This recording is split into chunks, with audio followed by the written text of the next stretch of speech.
Welcome to awesome creators. ఈరోజు video ఏంటి అంటే మా ఇంట్లో నేను ఒక పూజ చేసుకున్నానండి. మరి ఆడవారందరికీ కూడా ఇంట్లో అందరూ బాగుండాలి, ఐదవ తన నిండుగా ఉండాలి అంటే నోములు వ్రతాలు చేస్తూ ఉంటారు. అలాంటి పూజ ఈ పూజ అనమాట. మరి ఈరోజు నేను ఏ విధంగా పూజ చేశాను అనేది ఈ వీడియో. పొద్దున్నే లేచానండి 5 o'clock. మనం ఇంట్లో ఏ శుభకార్యం చేసుకున్నా కూడా ఆడవారికి నిద్ర పట్టదండి రాత్రల్లా. ఎందుకంటే ఆ పని ఎక్కడ పోస్ట్ పోన్ అవుతుందా, టైంకి అందించలేకపోతామా అనేది, టైంకి అందించలేకపోతామా అని అనుకుంటారు. అందుకే నిద్ర కూడా పట్టదు, పొద్దున్నే లేచేస్తారు. నేనైతే పొద్దున్నే 4 గంటలకే లేచేసాను. లేచేసి ఇంకా మెయిన్ ఏంటంటే ఫస్ట్ కిచెన్ క్లీన్ చేసుకోవాలన్నమాట. కిచెన్ అంతా కూడా క్లీన్ చేసుకొని ఇల్లు వాకిలంతా శుభ్రం చేసుకుని తడిబట్ట పెట్టుకొని ఇవన్నీ చేసేసుకున్న తర్వాత ఇంకా మిగిలిన వంట కార్యక్రమంలోకి వెళ్తాను. అసలు ఇంతకీ ఏంటి నోము అనేది ఇప్పుడు డిస్కస్ చేద్దాం. ఇంతకీ ఏంటి నోము అంటే గడప గౌరీ నోము అండి. ఈ నోము ఎలా చేయాలి అంటే రథసప్తమి రోజు కానీ లేకుంటే శివరాత్రి రోజు కానీ ఏ నోము అయినా సరే అండి. ఆడవారికి నోచుకోవడానికి 100 నోములు ఉన్నాయన్నమాట. దాదాపుగా 300 పైన నోములు ఉన్నాయి నోచుకోవాలి అంటే. చాలామంది బుక్ అమ్ముతూ ఉంటారు బయట. ఆ బుక్ తీసుకొని నోములు వ్రతాలు అని బుక్ ఉంటుందన్నమాట. శ్రీల నోములు వ్రత కథలు నోములు వ్రతాలు అనే బుక్ ఉంటుంది. ఈ బుక్ మనం కానీ తెచ్చుకున్నట్టయితే దాంట్లో అన్ని నోములు ఉంటాయి. అవి ఎప్పుడు పట్టాలి అంటే రథసప్తమి రోజు కానీ శివరాత్రి రోజు కానీ మనం అనుకొని పూజ చేసుకొని ఈ నోము నోచుకుంటున్నాను అని చెప్పి అనుకొని ఆ నోము మనం పట్టుకోవాలన్నమాట. అలా పట్టుకొని ఒక్కొక్క నోము ఏంటంటే ఆ కథ చదువుకొని అక్షింతలు వేసుకొని ఉద్యాపన చేసుకోవడం.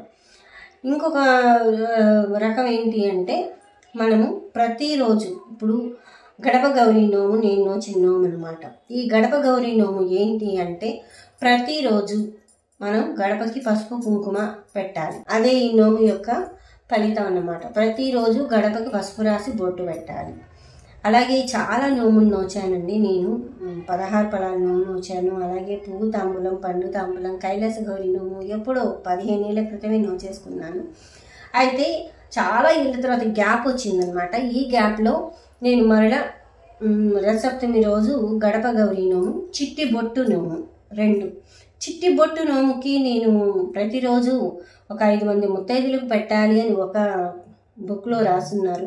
ఒక బుక్లో ఏంటంటే అనుకొని అక్షింతలు వేసుకుంటే సరిపోతుంది అని రాస్తున్నారు.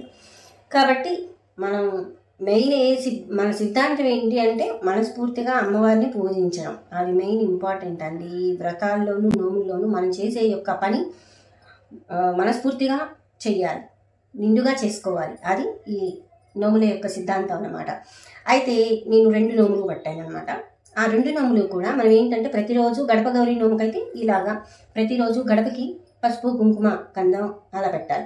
సపోజ్ చాలామందికి డౌట్ రావచ్చు, నెలలో ఒక 3 రోజులు ఆడవారికి ఇబ్బందిగా ఉంటుంది కదండి, లేదంటే ఏ ఊరికన్నా వెళ్తే గడప దొరక్కపోవచ్చు కదండి అనే డౌట్ ఉంటుంది మీకు చాలామందికి. అప్పుడు ఏం చేయాలి అంటే మనకు ఒకవేళ గడప దొరకలేదు ఆ రోజు అంటే ఆ 3 రోజులు ఆ 4 రోజులు మనకి ఇబ్బంది వచ్చినప్పుడు అప్పుడు ఒకటే రోజు 2-3 గడపలకి 4-5 అంటే ఎన్ని మనకి బ్యాలెన్స్ ఉన్నాయో అన్ని గడపలకి మనము అది అంటే 360 సంవత్సరం లోపల 360 గడపలు పూర్తి చేసుకోవాలి. అలాగని మనకి అవకాశం ఉంటే మాత్రం ఆ రోజు కంపల్సరీ గడపకి పసుపు రాసి బొట్టు పెట్టాలి. ఇది నోము పద్ధతి.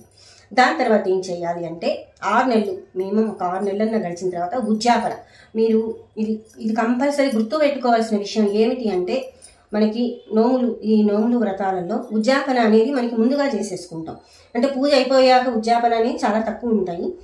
సంవత్సరం లోపల ఉద్యాపన చేసేసుకోవాలి. ఇప్పుడు 16 ఫలాల నోములో గుమ్మడికాయ ఏదైతే 16 గుమ్మడికాయ పండు అనేది ఇస్తాం, అదే ఉద్యాపన లెక్కన అవుతుందన్నమాట.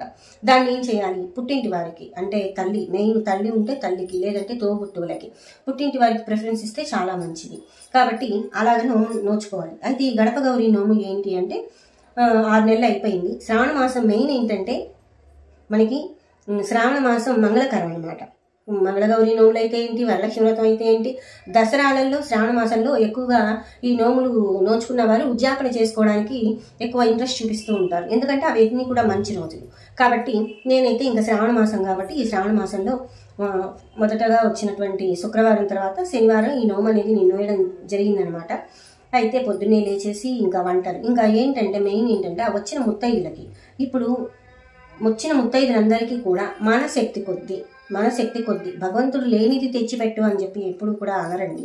మన శక్తి కొద్దీ ఒక చీర, రవికల బట్ట, పసుపు, కుంకుమ, గాజులు, అలాగా ప్రతిదీ, పండు, తాంబూలం ఇవన్నీ కూడా పెట్టి మనకు ఉన్న దాంట్లో భోజనం పెట్టి, అంటే మనకు వచ్చిన ముత్తైదులే అమ్మవార్ల రూపం అని చెప్పి మనం అనుకోని మనసులో వారికి నిండుగా పూజ చేసుకోవాలి.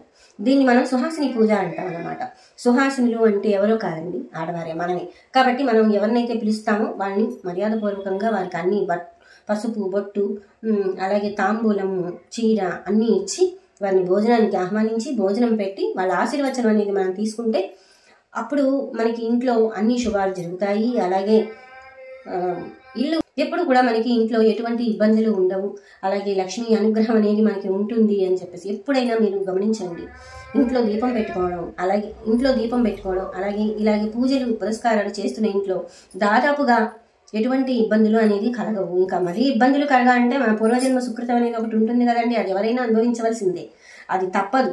కాబట్టి మాక్సిమం ఆ భగవంతుడి యొక్క అనుగ్రహం అనేది మనకి మాత్రం ఉంటుందన్నమాట.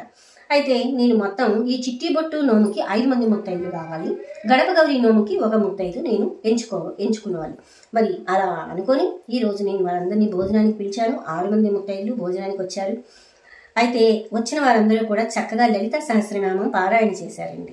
లలితా సహస్రనామం ఎందుకంటే అన్ని మూలదేవత లలితాంబాదేవి కాబట్టి మనం ఏ దేవుడికి అమ్మవారికి పూజ చేయాలన్నా ముందు ఓం శ్రీమాత్రే నమః అనుకుంటూ అమ్మవారిని పూజిస్తూ ఉంటాం. కాబట్టి ఆ రోజు లలితా సహస్రనామం, అలాగే శనివారం అయింది కాబట్టి గోవింద నామాలతోటి ఆ రోజు చక్కగా వారందరూ కూడా పారాయణ చేశారు. ఆ పారాయణ అనంతరం అందరికీ కూడా కాళ్ళకు పసుపు రాసి బొట్టు పెట్టి చక్కగా వారందరికీ నేను సేవ చేసుకుని భోజనాలు అవి పెట్టడం అనేది జరిగిందనమాట.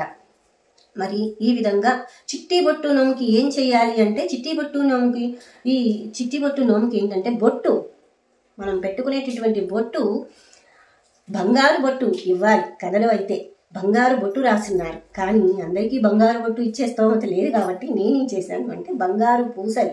ఇప్పుడు మనం ఏదైనా దండలు గుచ్చుకోవాలంటే బంగారు పూసలు ఇస్తాం కదండి, 1 తులానికి ఇన్నని వస్తాయి కదా, ఆ విధంగా నేను ఆ పూసలు ఆ బొట్టుకు అనేది అంటించడం జరిగింది. అలాగా నేను వారందరికీ కూడా బొట్టు ఇవ్వడం జరిగింది.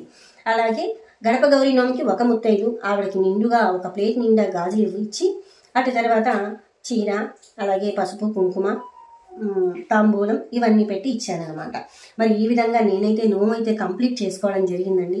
మరి ఇంకా మరిన్ని నోములు ఎలా చేయాలి, ఏంటి దాని పద్ధతి, దాని ప్రాసెస్ ఏంటి అనేది నేను వెళ్తూ ఉంటాను. తప్పకుండా వాటి యొక్క ప్రాసెస్ అనేది నేను చెప్తూ ఉంటాను. మీకు కూడా చక్కగా నోములు వ్రతాలు చేసుకోండి, ఇంటికి సమృద్ధిగా ఉంటుంది, ఎటువంటి అమ్మవారి అనుగ్రహం అనేది నిండుగా ఉంటుంది. అలాగే ఇంట్లో ఎప్పుడూ కూడా శుభంగా ఉంటుందన్నమాట. మనకి ఎటువంటి ఇబ్బందులు అనేది కలగవు. ఇలాంటి నోములు వ్రతాలు ఆడవారు చేసుకుంటూ ఉంటే ఎప్పుడు పాజిటివ్ వైబ్రేషన్స్ అనేవి ఇంట్లో ఉంటాయి. మరి విన్నారు కదండి ఈరోజు నేను జరుపుకున్నటువంటి గడప గౌరీ నోము, చిట్టి బొట్టు నోము. Thank you.